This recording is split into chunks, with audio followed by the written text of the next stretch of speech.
voir qu'il y a des chaînes suspendues.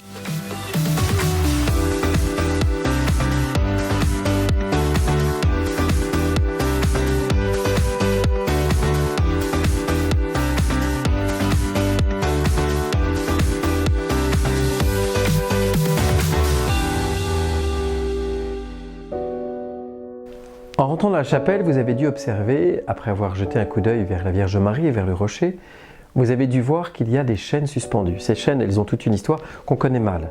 Autrefois, il y avait d'autres chaînes, il n'y avait pas que celle-ci, ce sont des chaînes de galériens. Il est vraisemblable que ces chaînes datent du XVIIIe siècle. La tradition dit que c'est un homme, sans doute originaire de la région, des bords de Loire, peut-être un marinier qui a loué ses bras après avoir emmené sa cargaison jusqu'à Nantes, et qui est parti et qui a été capturé par les Ottomans, c'est ce que dit la tradition, capturé pour être réduit en esclavage, pour être galérien. Alors pourquoi il y a ces chaînes?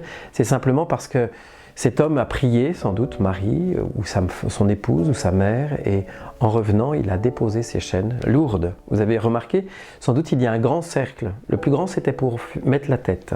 Et puis après, vous avez une barre avec deux arceaux qui s'emboîtent les uns dans les autres. Ça, c'est pour les pieds.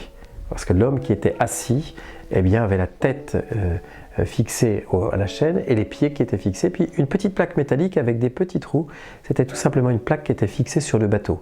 Ces chaînes, ça voulait dire simplement vraiment comme un esclavage, il était fixé, ne pouvant pas se mettre debout, lourdes, des chaînes insupportables en quelque sorte. Donc vous imaginez, il y a un certain nombre de kilos sur ces chaînes de fer, et en même temps le jour où cet homme a été libéré de ces chaînes. Imaginez la joie qu'il a pu y avoir, et quand il est rentré, il a ramené ces chaînes simplement en souvenir de sa captivité, mais aussi en souvenir de sa libération et en hommage à celle qui en fait avait entendu sa prière et ses appels.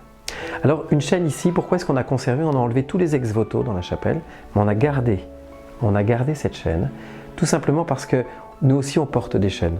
Oh, ce ne sont pas des chaînes de fer aujourd'hui, ce sont des choses parfois qui sont si difficiles, des poids que nous portons dans nos vies, ça peut être la maladie, ça peut être des addictions, ça peut être tellement de choses qui nous empêchent de vivre, qui nous entravent, qui nous empêche en quelque sorte d'être nous-mêmes et d'être ce pourquoi nous avons été appelés à être. Alors ces chaînes, elles sont un appel à déposer. Vous avez souvent un petit papier, une urne qui est là pour déposer vos prières. Peut-être déposer aussi ce que vous avez envie de lâcher ici. Vous savez que pour une montgolfière, pour qu'elle prenne de la hauteur, il faut jeter du lest. Peut-être que tu peux déposer tes chaînes, les jeter à bas, les laisser ici pour repartir chez toi plus léger.